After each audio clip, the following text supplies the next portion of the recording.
Hello विद्यार्थी मित्रांनो, कशा आहात आपण? आय होप तुम्ही मजेत आहात आणि चांगल्या प्रकारे अभ्यास करतात.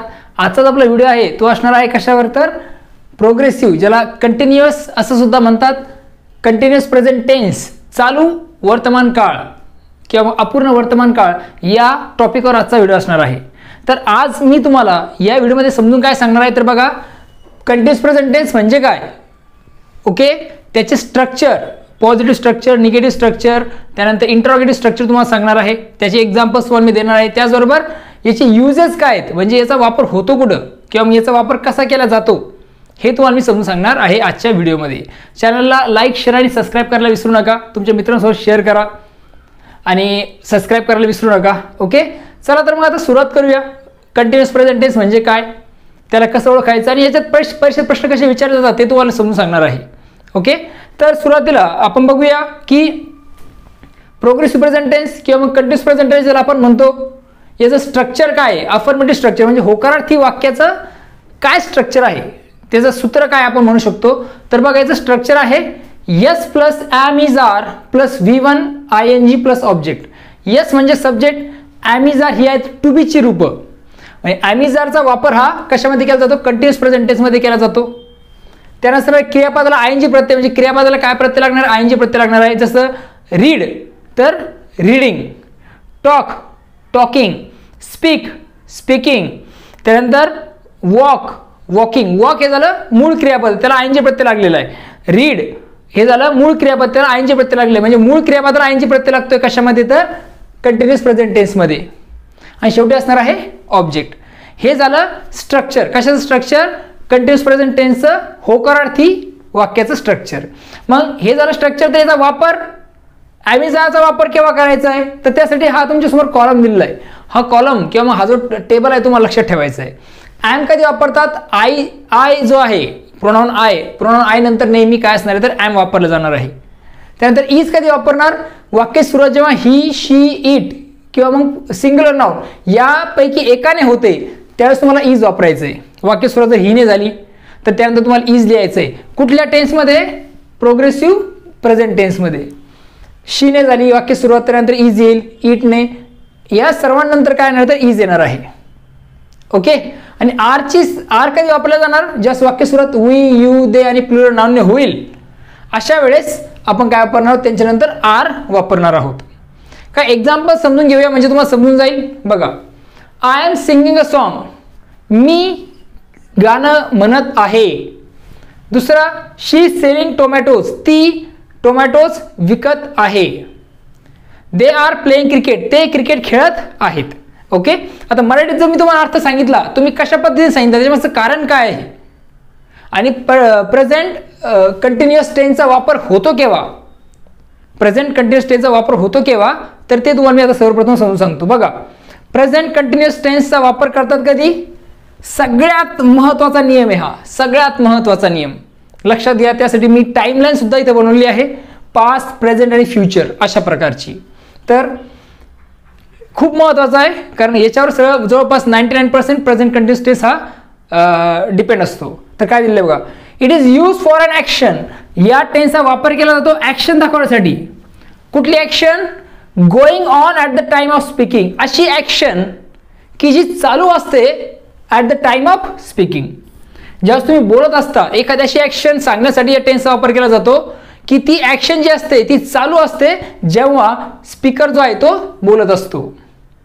समजलंय, क्लिअर. आता इथे बघा, हे प्रेझेंट टाइम आहे, इथं बोलणारा, सपोज इथे बोलणारा आहे मी, Subodh.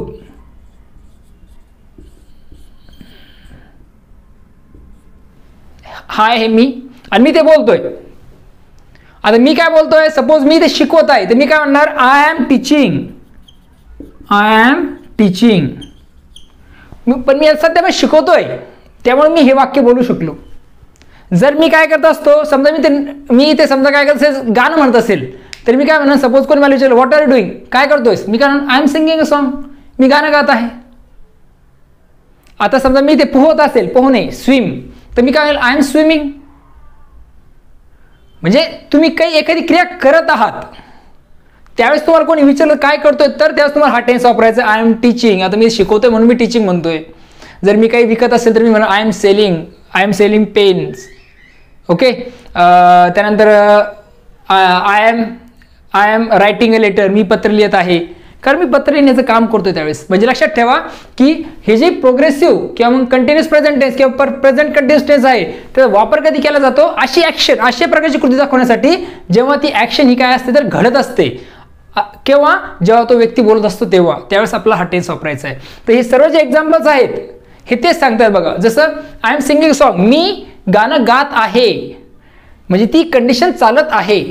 Okay. Work is going on, इथे जे काम आहे ते चालू आहे टीचिंगचं.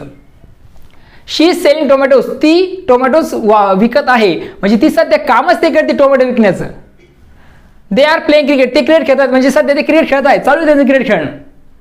अंडरस्टँड. तर तेव्हा आपल्याला काय करायचं आहे, प्रोग्रेसिव्ह कंटिन्युअस टेन्स वापरायचा असणार आहे. हा झाला बेसिक नियम कशाचा तर प्रोग्रेसिव्ह प्रेझेंट टेन्सचा. आणि आय होप तुम्हाला अफर्मेटिव्ह सेंटेन्सचे स्ट्रक्चर आहे ते तुम्हाला कळलेलं आहे. होकारार्थी वाक्य हे आहेत, होकारार्थी वाक्य सर्व तुम्ही काय एक्झाम्पल्स बनवून बघा. ओके.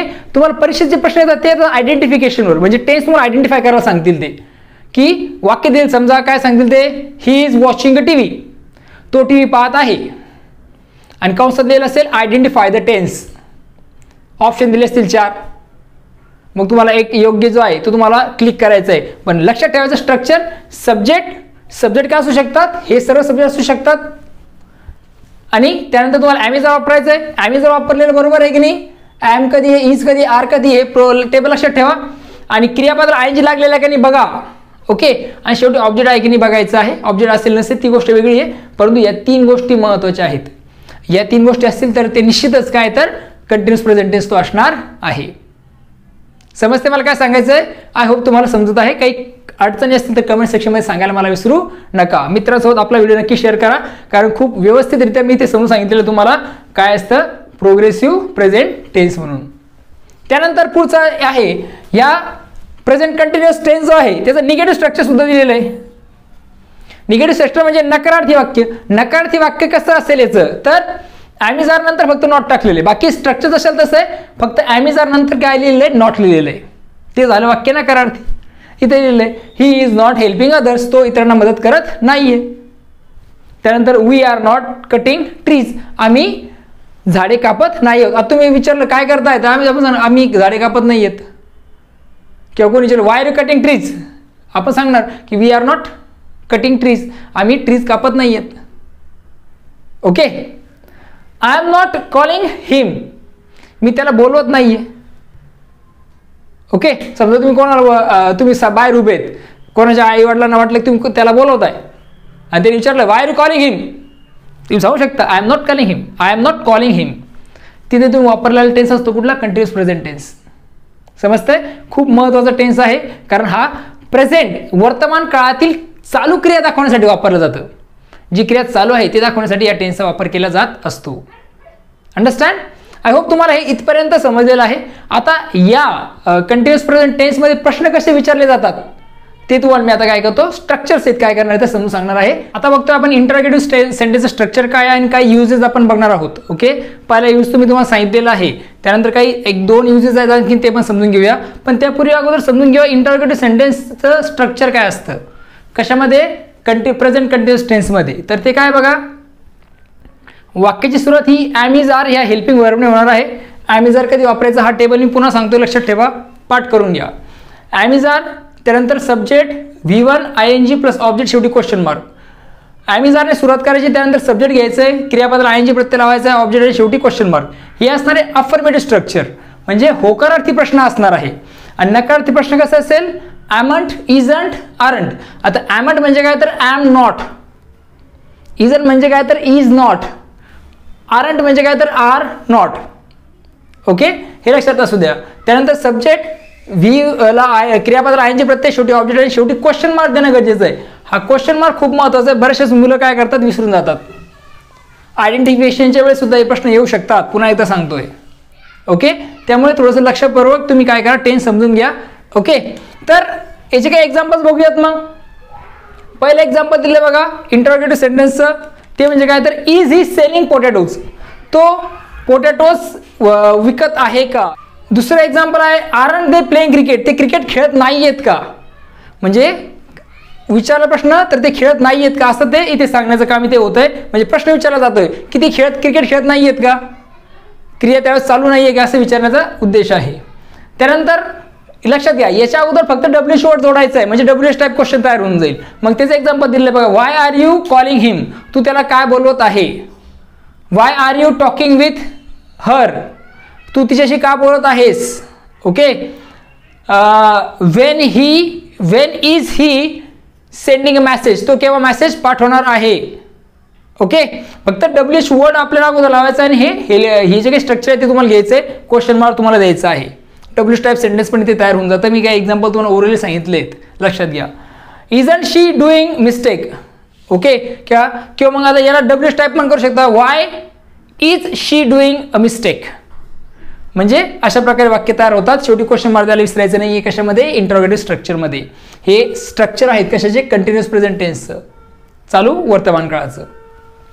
आता युजेसमध्ये दुसरा रूल दिलेला आहे बघा, म्हणजे दुसऱ्या प्रकारे कसं यूज होईल. पहिला यूज तर मी तुम्हाला सांगितलं तो बेसिक नियम होता की क्रिया चालू असेल त्यावेळेस आपण काय करत असतो तर कंटिन्युअस प्रेझेंट टेन्सचा वापर करत असतो.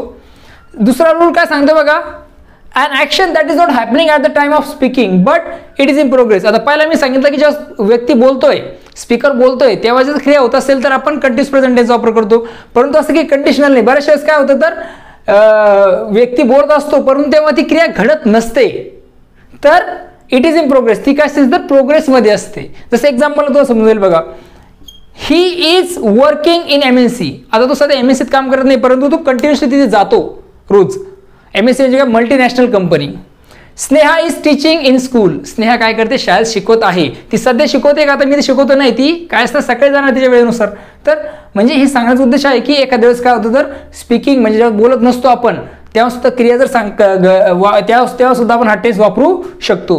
पुन्हा तर सांगतो, an action that is not happening at the time of speaking but it is in progress. बोलत असताना ती क्रिया घडत नसते परंतु ती प्रोग्रेसमध्ये असते तेव्हा आपण काय करतो तर या टेन्सचा वापर करू शकतो. कुठल्या, that is the present continuous tense. Okay, चालू वर्तमान काळाचा. ओके. त्यानंतर आणखी एक शेवटचा रूल बघूया. शेवटचा नियम आपण बघतोय तो म्हणजे काय तर प्रोग्रेसिव्ह किंवा कंटिन्युअस प्रेझेंट टेन्सचा. तो काय तर बघा, या जर टेन्सचा वापर आहे तो काय केला जातो तर फॉर अ फिक्स प्रोग्राम. एक फिक्स ठरलेली एखादी गोष्ट असेल, एखादा प्लॅन ठरलेला असेल कधी नियरेस्ट फ्युचरमध्ये घडण्यासाठी तर त्यावेळेस आपण काय करत असतो, कंटिन्युअस प्रेझेंट टेन्सचा वापर करत असतो. काय दिलेलं आहे, it is use for a fix program or plan of the nearest future. काही घटना जवळच उद्या परवा अशा घडणार असतील त्या प्रसंगी आपण काय करत असतो तर कंटिन्युअस प्रेझेंट टेन्सचा वापर करत असतो. ओके. एक्झाम्पल दिलेलं बघा, he is going to Chennai tonight. तो आज चेन्नईला जाणार आहे. अंडरस्टँड, आज जाणार म्हणजे सध्या जातोय का नाही तर तो जाणार आहे संध्याकाळी. नियरेस्ट फ्युचर आहे म्हणजे खूप जवळ घडणारी घटना होणार आहे त्यामुळे त्या ठिकाणी सुद्धा आपण काय करू शकतो तर प्रेझेंट कंटिन्युअस टेन्सचा वापर करू शकतो. शी इज गोइंग होम टुमारो. ती उद्या घरी जाणार आहे. माय ब्रदर इज कमिंग टुमारो. माझा भाऊ उद्या येत आहे. ओके.